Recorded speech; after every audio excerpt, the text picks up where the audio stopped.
Hello folks, Shin Tiger Curl here, that dude in the straw hat, bringing you yet another semi-awesome video.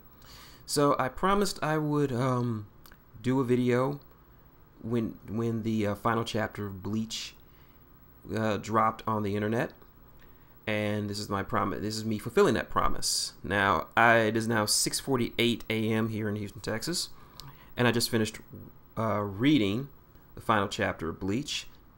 And my overall thoughts, I'm disappointed. Not mad like I was with Naruto or upset, just disappointed. I keep using, every time I post about this particular chapter, either on Tumblr or on the Kiss Manga comment section or to any of my friends, I just say these words: it's disappointing. Now, if you saw my last video, which I'll provide in an annotation somewhere on the screen, you probably know that I was having concerns about this ending because of how rushed the last chapter felt. How we went from Ichigo defeating Yawich, and after that we skipped 10 years ahead. No resolution, no proper ending, nothing. We just go from Ichigo winning to 10 years in the future. Now, there was promise with this, as we saw with Rukia becoming a captain, but then this chapter dropped and I'm like, oh, I'm like I said, I'm not even mad about it. It's just disappointing. Like, it could have been better than what we got. Now, I can't really spoil much of it because not a lot happened in the last chapter. Well, we do know that that apparently there was some remaining part of Yawich's power, but we don't go into any details about it. We do get some lingering bits of Yawich's last moments where we try to get an understanding behind his motives, but it only lasts for like a couple of panels. And unfortunately, Ichiruki didn't happen. Ichigo and Orihime hooked up, as did Renji and Rukia. Now, it's just the way it was presented. It didn't seem like they... how do I put this? It didn't seem all that impressive to me. How they just said, oh, by the way, we're married. Oh, we're married too. It didn't seem like there was any effort put into these relationships, and thus they just felt flat. Not insulting like Naruto's ending was. It just felt bleh. And we don't even get in, and as far as cameos are concerned, we don't even get a lot in terms of cameos. All we get, we do see Chad.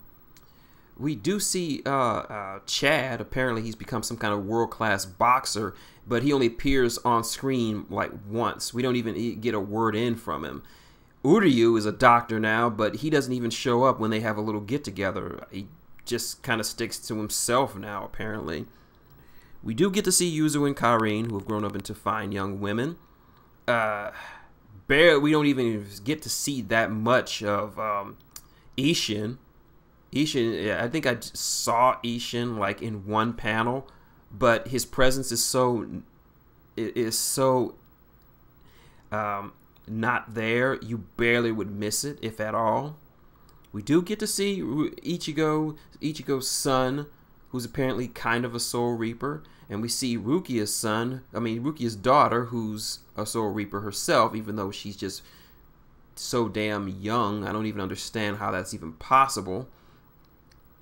And like I said, this ending just felt disappointing. But I'm not going to partially blame Kubo for this. I'm partially going to blame him, but I'm not going to. Why? Because part of the reason why is because, as everyone knows, Shonen Jump and its higher-ups wanted him to get the ending out and get it done fast.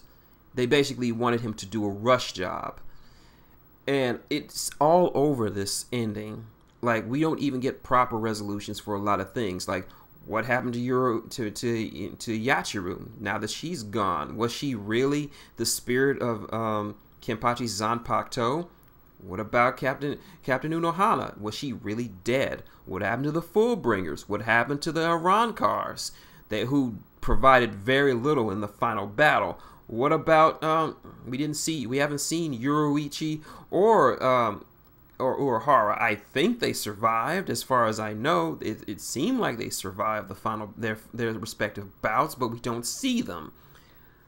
It just like I said, it just raises up a lot of. What about the other surviving Steinrenners? What happened to them? I know there were some who survived.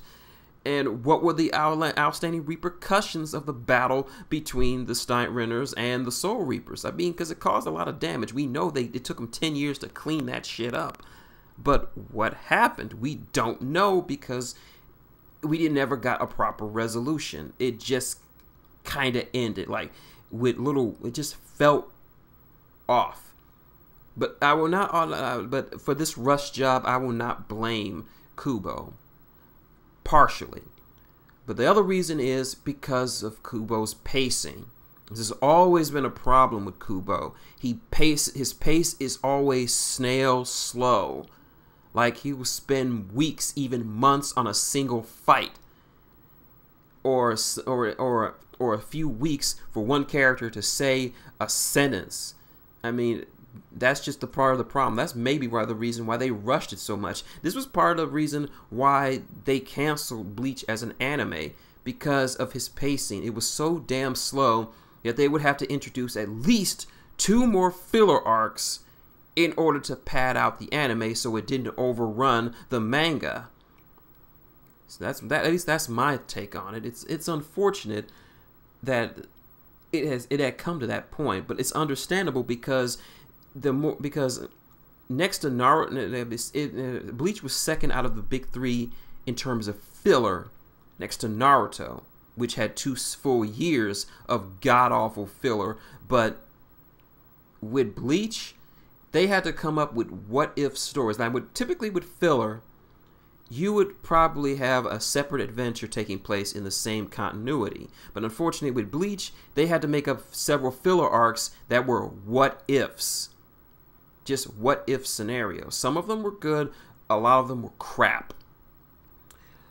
So, but yeah, Kubo's pacing hurt him and hurt the manga itself. So we got a very rushed, very flat ending that didn't resolve much, that just seemed there to just appease a few fans. It's not going to appease a lot of people. So, having read this entire manga, having spent merely 15 years reading the manga and watching the anime all the way through, had to suffer through some shitty filler. What are my overall thoughts? Well, it's Why the Ruler of Time said this best. You should go check out his shit. His series, The Rise and Fall of Bleach. Unfortunately, Bleach had attained heights of popularity and storyline integrity with the Soul Society arc. The Soul Society arc was the best and the worst of Bleach.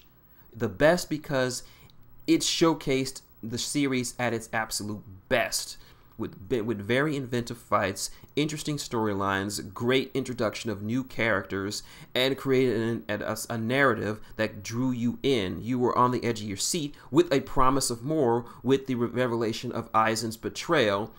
And it's like, okay, he betrayed us, what's next? But it's the worst because this was as good as it was going to get. After this, it was a fall.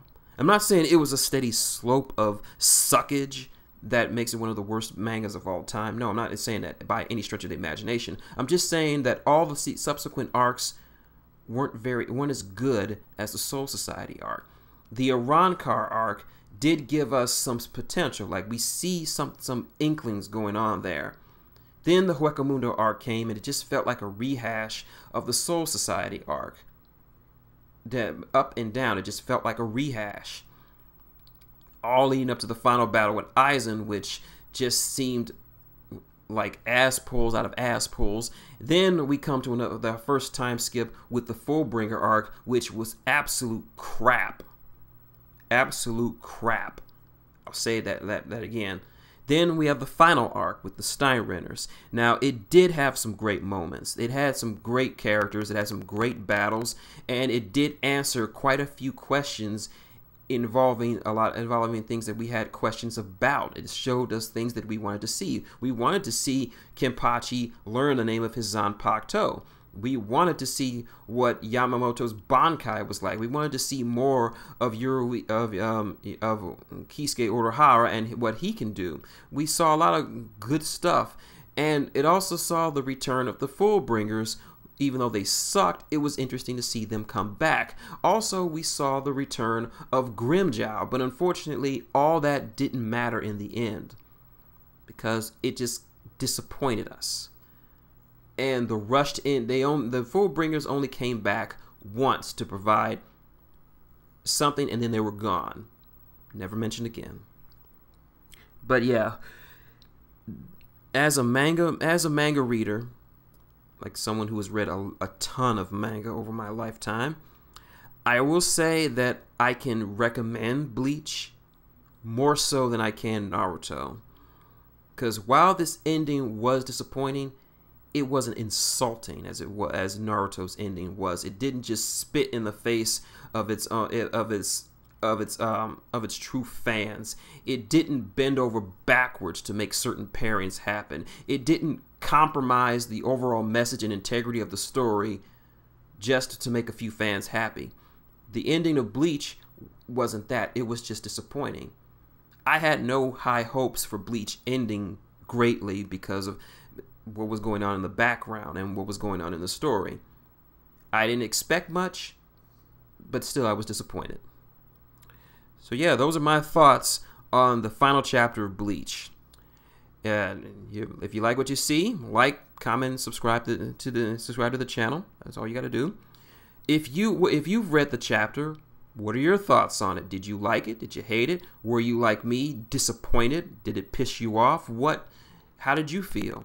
I'd very much like to hear you guys' input. I know one of my dudes out there. That's early in the morning, so I couldn't really get him onto this program, but I might do it anyway later on. But I would really like to hear what you guys thought of the final chapter if you've read it. But yeah, like I said, until next time, it's been Shintai Curl, that dude in the straw hat, saying good day. And I'm still disappointed.